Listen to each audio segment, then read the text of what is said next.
지난주까지 우리 사도 바울이 에베소 성도들을 위해서 기도해 주었습니다. 무슨 기도합니까? 하나님 더 알게 해 주십시오.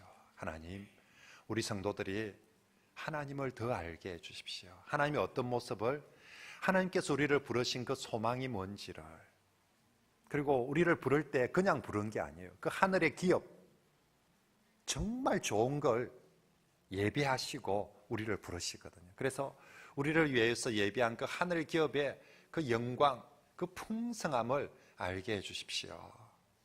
그리고 정말 그것을 할 수 있는가? 하나님은 하나님의 능력이 얼마나 크다는 것을 우리 성도들이 깨달아 알게 해 주십시오. 그래서 하나님의 능력을 성도들에게 알게 해주기 위해서 예수님의 부활과 성천을 예를 들면서 설명을 해줬습니다. 하나님은 능력으로 죽었던 예수를 다시 살리시고, 다시 살리는 정도가 아니라 이 예수님을 하늘로 올리셔서 하나님 보좌 우편에 가장 존귀하게, 그죠? 하늘로 올렸다는 것은 그냥 공간만 땅에서 하늘로 갔다는 것이 아니라 가장 존귀하고 가장 높게, 그래서 만물을 그 발 아래 무릎 꿇게 하시고 만물을 복종케 하시는 가장 존귀한 자로 하나님께서 세우셨다, 그렇게 말씀을 했고, 교회는 그 예수 그리스도 충만한 것이 바로 교회이어야 된다라고 말씀을 했습니다. 이제 오늘 2장에서는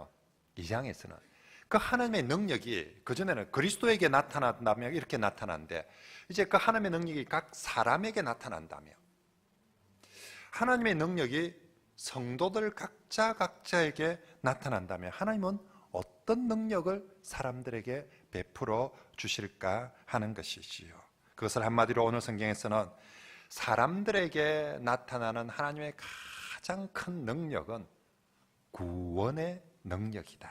다시요, 사람에게 베푸시는, 하나님이 사람에게 하나님의 능력을 뭔가를 베푸는데 여러 것 할 수 있습니다, 하나님은. 그런데 그 중에서도 하나님께서 베푸시는 가장 크고 중요한 능력은 무슨 능력이다? 구원의 능력이다 라고 말해요. 그래서 2장 1절부터 10절까지는 이 하나님의 구원의 능력이 개인에게 적용될 때는, 나 한 사람 한 사람 개인에게 적용될 때는 어떤 모습으로 나타나는지, 그리고 이 하나님의 구원의 능력이 11절부터 22절까지 해서는 이 공동체 전체에게, 하나님의 구원의 능력이 한 사람이 아니라 이 공동체 전체에게 나타날 때는 어떤 모습으로 나타나는지를 보여주는 것이 2장의 말씀입니다. 그래서 오늘 이제, 여러분, 하나님의 능력이 나 개인에게 적용되어질 때는 죽었던 영혼이 살아나서 예수님같이 되어지는 것. 다시요, 하나님의 능력이 내게 임하면, 나 개인에게 구원의 능력이 임하면 내가 어떻게 되느냐? 죽었던 내 영혼이 다시 살아나서 내가 무엇같이 되는 것? 예수님같이 되는 것. 이게 하나님의 능력이 내게 임하면 그렇게 된다고. 공동체에, 이 교회 공동체에 하나님의 능력이 적용되어지면요, 모든 막힘담들이, 공동체 안에 사람들 간에 막힘담들이 허물어지고, 모든 사람이 유대인이든 이방인이든 종이든 자유인이든 부자든 가난한 사람이든 남자든 여자든 서로 막고 있던, 원수가 되었던 그 모든 막힌 담들이 무너지고 하나가 되어서 함께 하나님의 교회로, 저 사람들이 어떻게 저렇게 같이 한 공동체가 될 수 있을까? 도저히 안 될 텐데 그걸 한 공동체로 되도록, 한 교회로 되도록 만들어주는 것, 이게 바로 하나님의 구원의 능력이다 라고 말씀합니다. 그래서 오늘은 먼저 1절부터 10절까지 해서 이 하나님의 구원의 능력이 나 개인에게 적용되어질 때 어떻게 되는가, 오늘 설교처럼 나 같은 죄인 살리신, 이렇게 되는 것이고, 다음 주에는 이 하나님의 구원의 능력이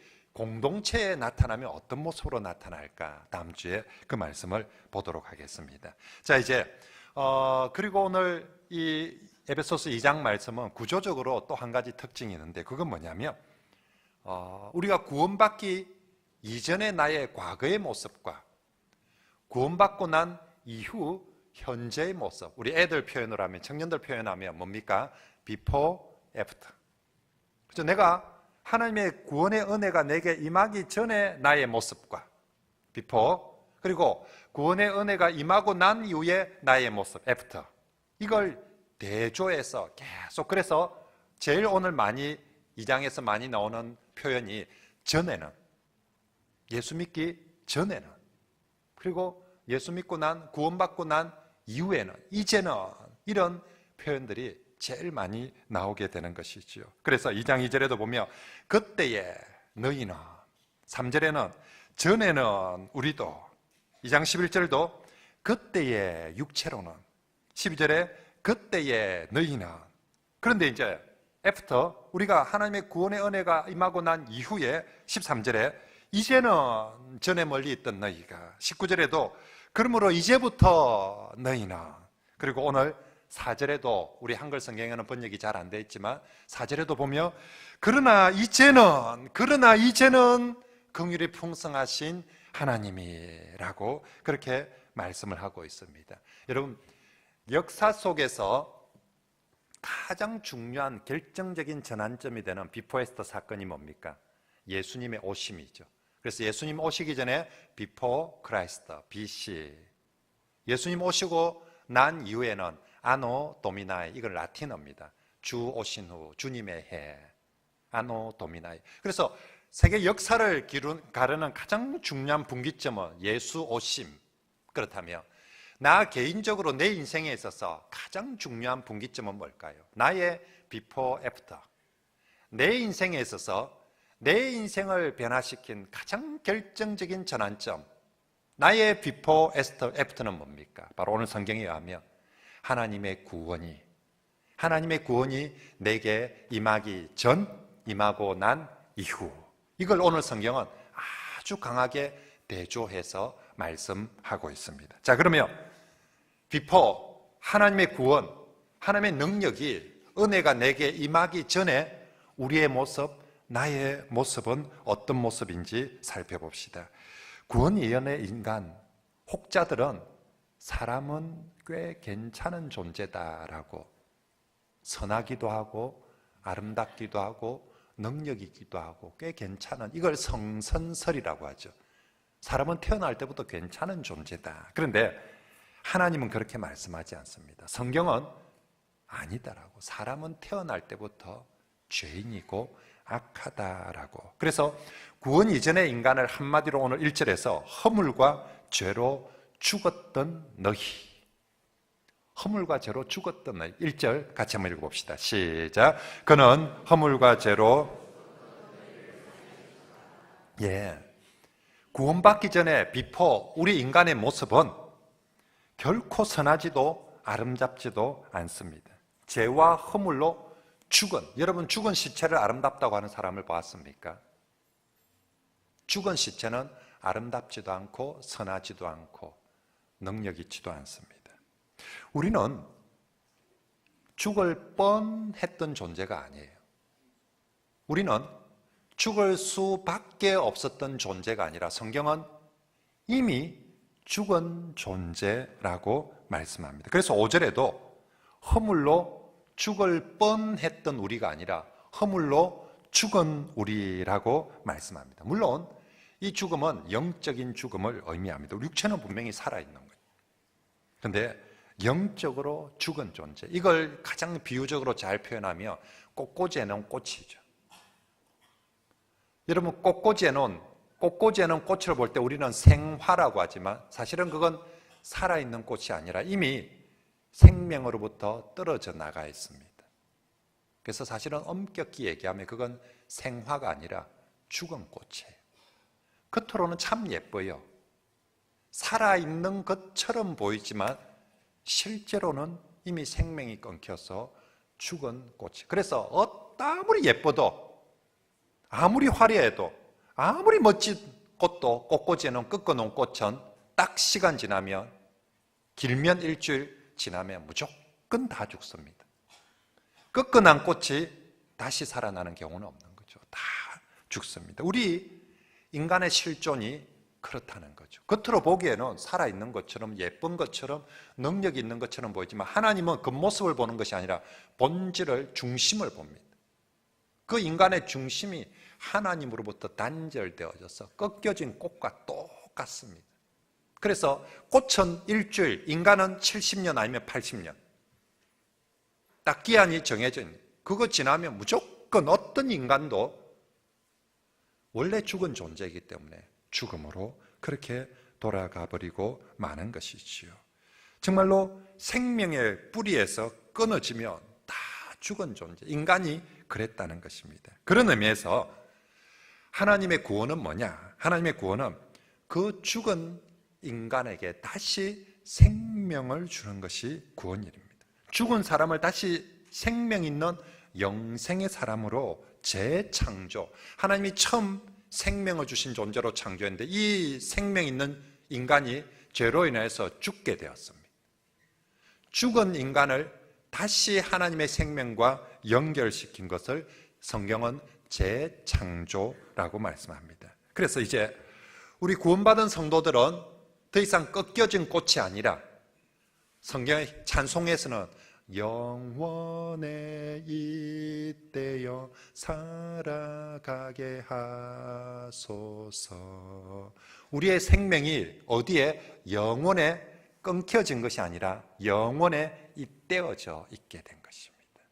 예수 그리스도를 통하여서 우리의 생명이 하나님께 다시 잇대어져서 우리가 영원한 생명을 누리게 되는 것, 이것이 하나님의 구원으로 죽은 사람을 다시 살려내어서 영원한 생명으로 잇대어 주신 것, 연결해 주신 것, 이것이 내게 주신 하나님의 구원의 은혜이고 능력인 줄 믿습니다.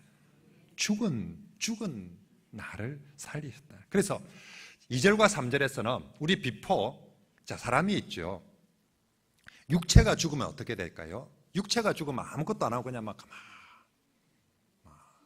육체가 죽으면 그냥 가만히 있습니다. 근데 영이 죽으면 어떻게 할까요? 영이 죽으면 있죠.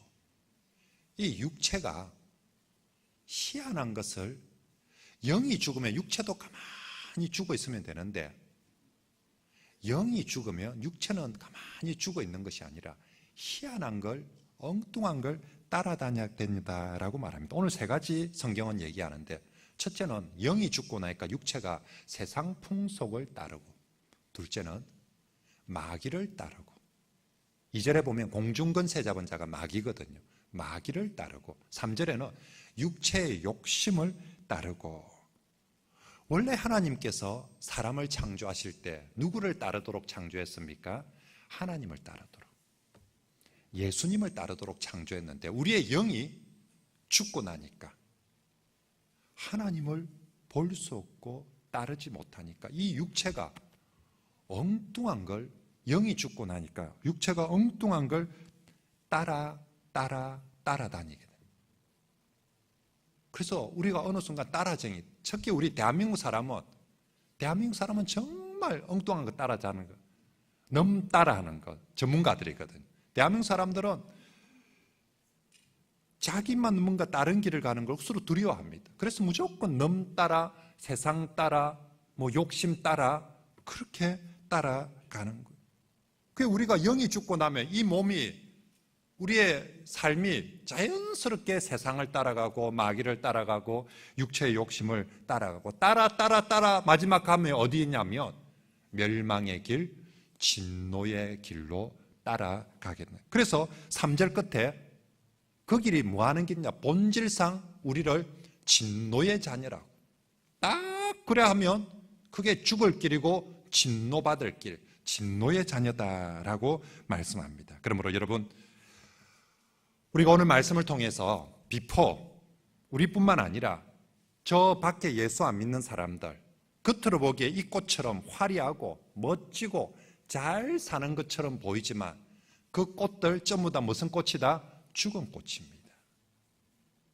꺾여진 꽃입니다. 죽은 꽃일 뿐만 아니라 죽은 꽃이 춤추고 있어요. 죽은 꽃이 화려하게 있는데 그 길 마지막 멸망의 길이고 진노의 길로, 그래서 열심히 살면 살수록 진노의 길로 빨리 달려가고 멸망의 길로 빨리 달려가고 있는 것입니다. 그러므로 여러분, 사랑하는 성도 여러분, 정말로 저 멸망과 진노의 길로 달려가고 있는 세상 사람들, 꺾여진 그 죽은 꽃을 보고 여러분 부러워하지 마시고 따라가지 마시길 바랍니다.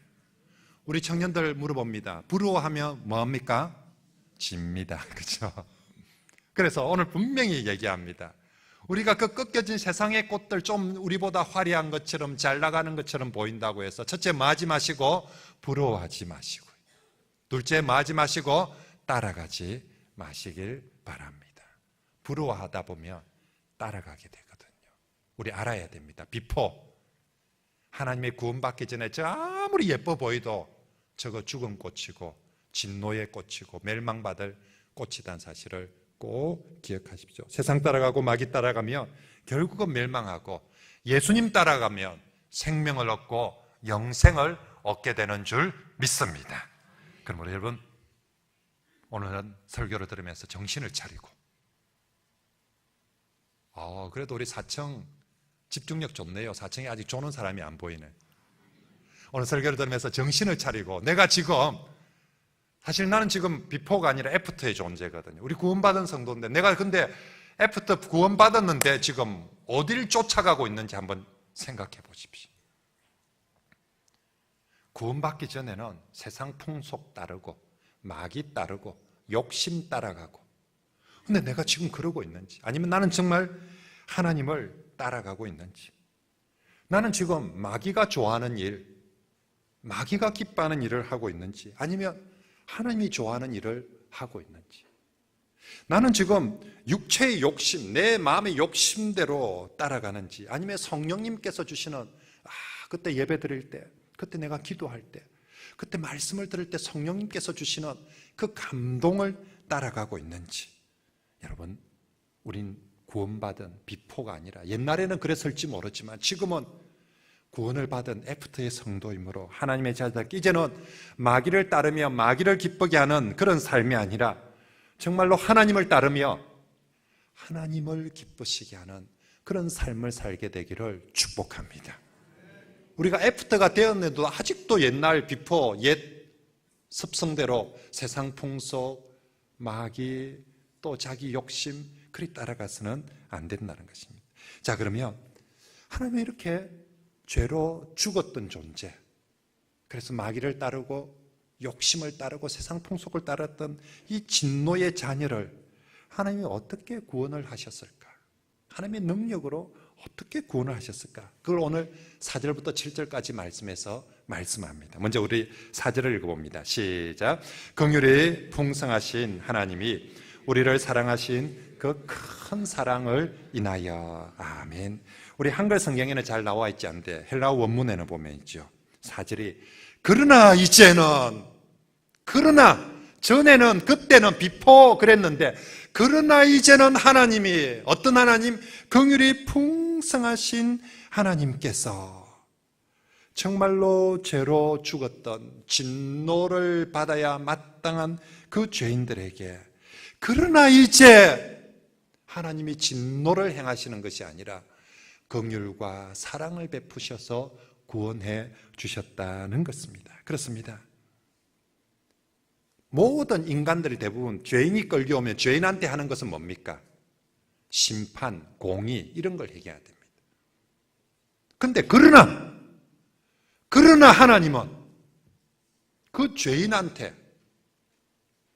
심판과 공의 대신에 긍휼과 사랑으로 대해 주셨다는 것입니다. 현장에서 가늠하다 잡혀온 그 여자에게, 그 죄인에게 공의와 심판을 행해야 되는데, 그러나 예수님께서, 우리도 똑같은 죄인인데 공의와 심판을 해야 될 우리에게, 그러나 하나님께서 이제 공의와 심판 대신에 긍휼과 사랑으로 우리를 대해 주셨다라는 것입니다. 그러므로 사랑하는 성도 여러분, 정말로 우리 하나님께서 그 긍휼과 사랑으로 보여준 것이 예수 십자가 사건이, 죄인이 하나 끌려왔다. 그러면 하나님이 몽둥이를 들고 와서 와야 되는 그 자리에 몽둥이 대신에 예수님을 들고 오신 거예요.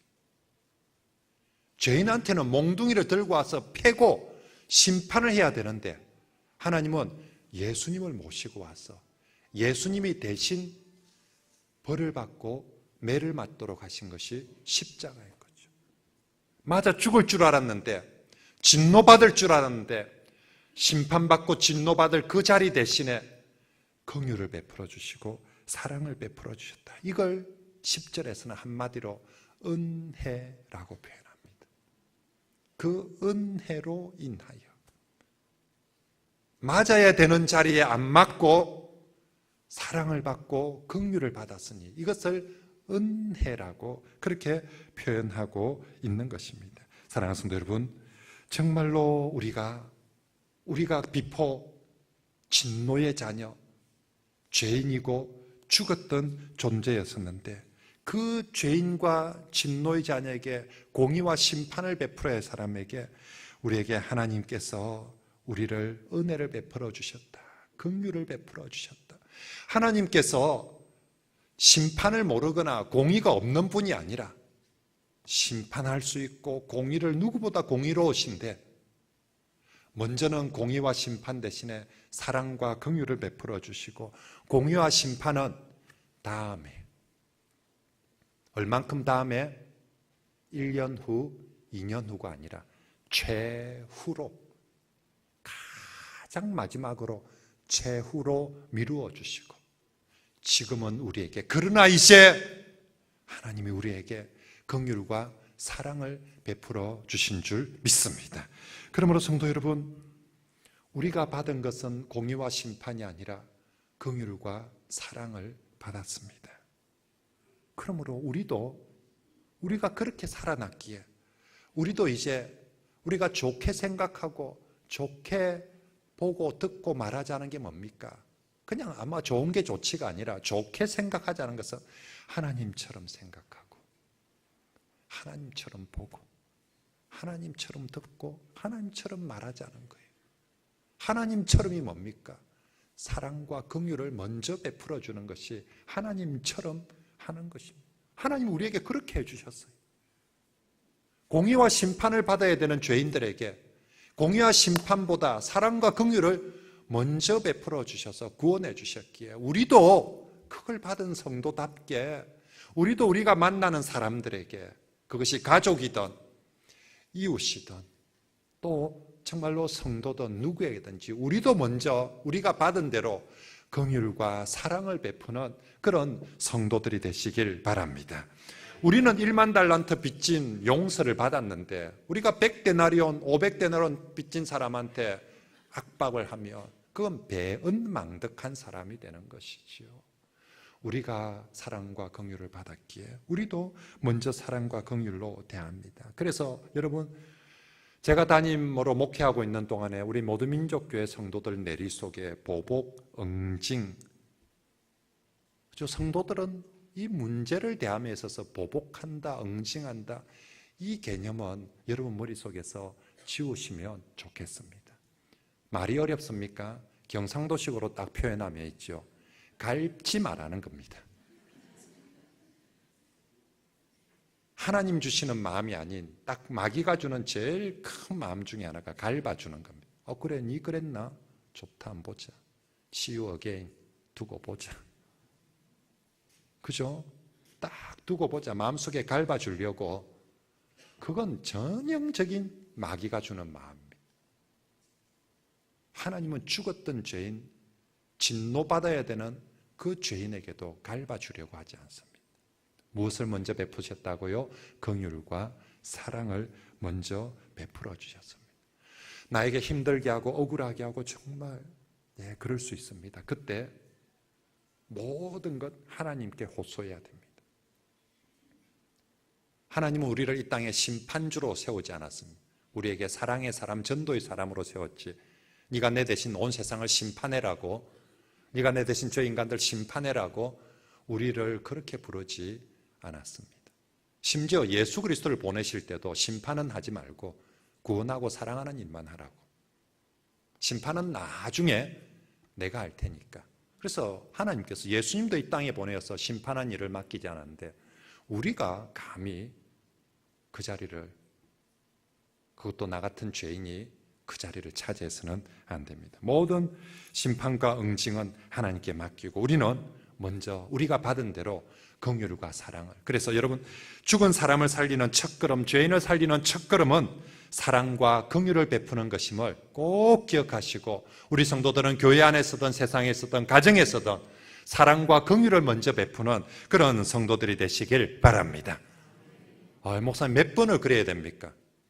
예수님 몇 번 그러라고 했습니까? 70번씩 7번이라도. 그죠? 3번 하는 게 아니라 딱 한 3번까지만 참는다. 그 다음엔 국물도 없다면서. 예수님은 절대 우리 보고 3번만 참으라고 하신 적이 없습니다. 70번씩 7번까지. 한편 오늘 성경 말씀에서는 이 모든 하나님의 사랑과 긍휼, 구원 철저하게 다시 한번 예수 그리스도 안에서 예수 그리스도를 통하여서 이루어짐을 보여줍니다. 그게 5절 6절입니다. 이번 주 우리가 외워야 되는 요절입니다. 시작. 허물로 죽은 우리를 그리스도와 함께 살리셨고 함께 하늘에 앉히시니. 아멘. 여러분 성경책 한번 보세요. 5절에 제가 팁을 하나 알려드리겠습니다. 5절에 보면 허물로 죽은 우리를 그리스도와 함께 살리셨고, 다음에 괄호가 되어 있어요. 너희는 그 은혜로 구원을 받을 것이라고 괄호가 되어 있죠. 성경을 읽다 보면 이렇게 괄호가 나옵니다. 왜 괄호를 했을까? 이제 성경을 읽다 보면 포인트들이, 어떤 때는 성경을 읽다 보면 쪼매난 글씨로 적혀 있는 부분도 있고요, 이렇게 괄호가 되어 있는 부분도 있습니다. 성경에 괄호가 되어 있는 부분은 이건 사본의 문제입니다. 우리가 가지고 있는 신약 성경이든 구약 성경이든 원본, 사도들이 직접 쓴 오리지널 원본은 이 세상에 하나도 없습니다. 그건 정말 하나님의 은혜죠. 만약에 이 땅에 사도들이 쓴 원본 성경이 있다면 사람들이 어떻게 하겠습니까? 그 성경 모셔다 놓고 그 앞에 가서 절하고 그거 한번 만지면 뭐 병이 낫니 뭐가 되니 막. 지금 로마 카톨릭이 보면 성당 안에 벨리벨 잡것들을 갖다 놓고 이게 성 누구의 성 베드로의 뭐다라고, 제 로마 성당에 가서 베드로가 쇠사슬에 묶였던 그 쇠사슬, 사람들 그거 한번 만져보기라고, 특히 대한민국 사람들 많이 만지려 하기 때문에 한글로 적어놨습니다. 만지지 마시오. 만약에 오리지널 성경이 있었으면 어떻게 되겠습니까, 이게 막. 그래서 이 세상에 하나님께서 오리지널 원본은 하나도 없습니다. 전부 다 사본. 그 원본을 보고 뺏기신 사본만 있는데, 사본 중에서 어떤 사본에는 이 구절이 있는데 어떤 사본에는 이 구절이 없다, 이거 표시하는 게 우리 한글 성경에 괄호해 놓은 것입니다. 그래서 우리가 이번 주 5절 6절 괄호를 빼고 외우면 어떻게 되느냐면, 괄호를 빼고 다시 한번 읽어봅니다. 시작. 허물로 죽은 우리를 그리스도와 함께 살리셨고 또 함께 일으키사 그리스도 예수 안에서 함께 하늘에 앉히시니. 이 말씀에 하면 모든 것이 그리스도와 함께, 그리스도 안에서 엔 그리스도, 살리는 것도 그리스도와 함께, 일으키는 것도 그리스도와 함께, 하늘에 올리셔서 앉히는 것도 철저하게 그리스도와 함께 앉히신 줄 믿습니다. 하나님께서 우리를 그리스도처럼, 그리스도와 함께 모든 것들을 해 주시는 것이죠. 특별히 6절 끝에 그리스도와 함께 하늘에 앉히셨다. 이건 정말 놀라운 말씀입니다. 지난주에 살펴본 것처럼 예수님을 하늘에 올리셨다는 것은 공간적인 이동이 아니라 예수님을 가장 존귀하고 높은 존재로, 만물을 그 발 아래 복종케 하는 존재로 만드셨다는 말입니다. 근데 이제 예수님만 그렇게 한 것이 아니라 우리를 그냥 살리는 것이 아니라 살리고 난 다음에 일으키고 난 다음에 어떻게 합니까? 예수님과 함께 우리도 똑같이 하늘에 앉히시고 올리셨다라고 말씀하고 있습니다. 우리를 그리스도와 함께 가장 높은 자리에, 훗날 우리가 그렇게 될 것이다라고 미래적으로 예언하는 것이 아니라 이미 그렇게 되었다라고 오늘 성경은 우리가 이미 그리스도와 함께 앉히셨다라고 완료형으로 표현하고 있습니다. 무슨 얘기입니까? 우리가 육체는 지금 여기 있지만 사실은 우리의 영적 실존은 이미 천국에 발령받아가지고 천국의 사장님 자리에, 천국에서 만물을 다스리는 그리스도의 자리, 바로 옆자리에 그리스도와 함께 우리가 앉아 있는 줄 믿으시길 바랍니다.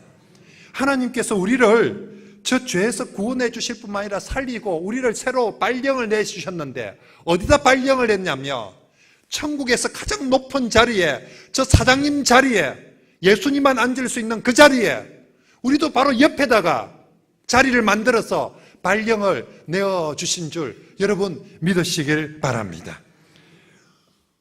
우리가 비포, 요즘 우리 청년들 취직 못하고 취준생으로 있을 때, 실업자로 있을 때 사람들이 우리를 벌레 취급합니다.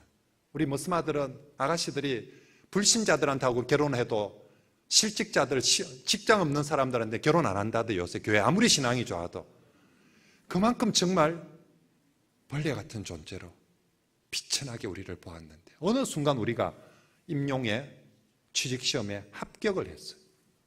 와, 우리 인생이 살아난 거예요. 근데 합격한 정도가 아니라 그 다음에 어디에 발령 날까? 부산에 발령 날까? 서울에 날까? 본사에 날까? 저 지방에 날까? 어디에 발령 날까? 우리를 하나님께서 살리셔서 합격시켰는데 어디에 발령을 내주셨다고요? 천국에. 그것도 말단 직원이 아니라 사장님 자리에, 예수님 보좌 우편에, 예수님 앉는 바로 그 자리에 우리를 발령시켜 놓고 우리 지금 대기 발령 중인 거죠.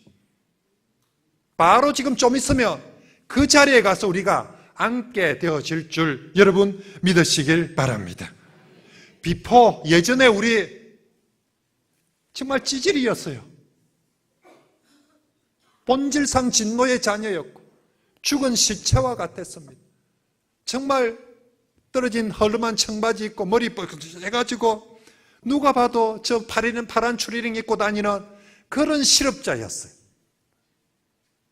그랬던 우리를 애프터 하나님이 저런 인간들은 모조리 태평양 바다에 빠져 그냥 죽여버려야 되는데, 그러나 이제 하나님이 우리를 태평양 물에 빠져 죽이는 것이 아니라, 그러나 이제 하나님이 그 큰 긍휼과 사랑으로 다가오셔서 예수를 통해서 우리를 살리시고 일으키시고 바로 그 천국 사장님 자리에, 우리를 가장 존귀한 자리에 우리를 발령시켜 주신 줄 믿습니다.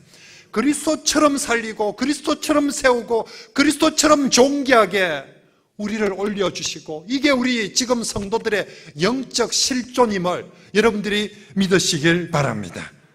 그러므로 여러분, 우리가 구원받았다는 게 바로 이겁니다. 하나님의 능력으로 내가 구원받았다, 할렐루야. 이건 내가 사는 정도가 아니라 바로 내가 그리스도 바로 그 자리에 발령받아 있다는 이것이 우리가 구원을 받은 하나님의 능력이고 은혜임을 믿으시길 바랍니다. 그러므로 성도 여러분, 우리가 천국 발령받은 사장님 자리에 발령받았는데 우리가 이 땅을 살면서 좀 실망스러운 일, 어려운 일 당한다고 낭망하지 마시고요. 또 특히 자살하지 마시기 바랍니다. 여러분, 우리 청년들 중에서, 아이들 중에서 자살을 하는데 절대로 자살 안 하는 사람이 있어요. 누굽니까? 발령받은 사람. 그죠? 발령받았다, 취직해가지고 어디 서울에 되게 발령받았는데 자살하는 사람 봤습니까?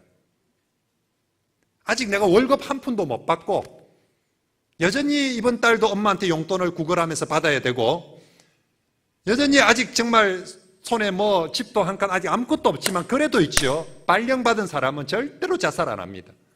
낙심하지 않습니다. 왜? 발령받았는데 좀 있으면 내가 취직해야 돈도 벌고 내가 잘할 건데. 세상에 직장에 하나 발령을 받은 사람도 자살을 안 하는데 우리는 어디 발령받았다? 천국에. 무슨 자리? 사장님 자리. 만물을 복종케 하는, 다스리는 그리스도가 앉는 그 자리에 우리도 함께 앉았는데, 이 세상에서 좀 일이 안 됐다고 또 좀 어렵다고 자살을 하고 그래서는 안 됩니다. 우리 발령받은 사람들입니다. 여러분, 오늘도 정말 그 내 자리를 바라보면서 오늘도 소망 가운데 신앙의 길을 걸어가는 그런 저와 여러분 되시길 바랍니다. 혹시나 주변에 죽으려는 사람이 있으면 그 사람에게 이 복음 전해줘야 돼. 그러나 하나님께서, 나도 니처럼 죽으려고 했는데, 그러나 하나님께서 우리를 이렇게 영적으로 존귀한 존재로 세워주셨다. 자, 이제 마지막으로 살펴볼 것은 하나님께서 우리를 이렇게 살리고 존귀하게, 왜? 뭐 하시려고? 많은 목적이 있겠지만 첫째는 하나님을 찬양하도록 하기 위함입니다. 구원받은 성도는 우리를 이렇게 존귀하게 하신 것은 자기 자랑하라는 것이 아니라 오직 하나님의 은혜 자랑하도록. 그래서 9절에 이는 누구든지 자신의 행위를 자랑하지 못해. 그럼 자기 행위 자랑 못하면 뭐 자랑해야 됩니까? 누구 자랑해야 됩니까? 하나님 자랑해야 되는 거죠. 하나님의 은혜를 자랑해야 돼. 그래서 1장에서는 이것을 신령한 복 받았으니까 우리 보고 맞자고 찬송하리로다. 나 같은 죄인에게 그 신령한 복을 주셨으니 감옥에 있어도 찬송하리로다. 할렐루야. 정말로 그렇게 찬송을 했는데 2장에서 똑같이 비포 정말로 진노의 자녀, 본질상 죽었던 나를 살리실 뿐만 아니라 이렇게 나를 존귀하고 높이셨으니 내 자랑질 하지 말고 하나님 은혜 자랑하면서 찬송하면서 살아가는 그런 저와 여러분 되시길 바랍니다. 그래서 우리가 감옥에 있다고, 내가 지금 천국에 발령받은 사장님인데 할렐루야 찬송하리로다. 두 번째, 찬송할 뿐만 아니라 오늘 10절에서 우리에게 또 하나 더 해야 된다. 선한 일을 해라. 10절 같이 읽어봅니다. 시작. 우리는 그가 만드신 바라 이런 하나님이 전에 예비하사 우리로 그 가운데서 행하게 하려 하심이라. 아멘. 그죠? 우리를 존귀하게 하나님께서 높이, 첫째는 찬송하라고. 네 자랑하지 말고 하나님의 은혜, 하나님의 사랑, 하나님의 긍휼, 하나님의 능력이었습니다. 하나님 찬송하고. 둘째, 하나님을 대신하여서 하나님의 선을 행하도록 하기 위함입니다. 죄로 죽은 사람은, 죄로 죽은 존재는 진정한 선을 행할 수 없습니다. 아니, 하나님께서 그런 꺾여진 꽃에 행하는 선은 하나님이 기뻐하지 않습니다. 마치 뭐하고 똑같은 줄 압니까? 여러분, 살인죄를 지은 죄인이 교도소에 들어가지고 회개는 안 하고, 지 살인죄 지은 거에 대해서 회개 안 하고 화장실 청소 좀 한다. 와, 저 사람 선을 행하네, 휴지 좀 줍는다, 착하네, 그래 하겠습니까? 인간아, 먼저 네 지은 죄부터 좀 해결을 하고. 우리가 그리스도인, 꺾여진 꽃, 세상 사람들이 선을 행한다.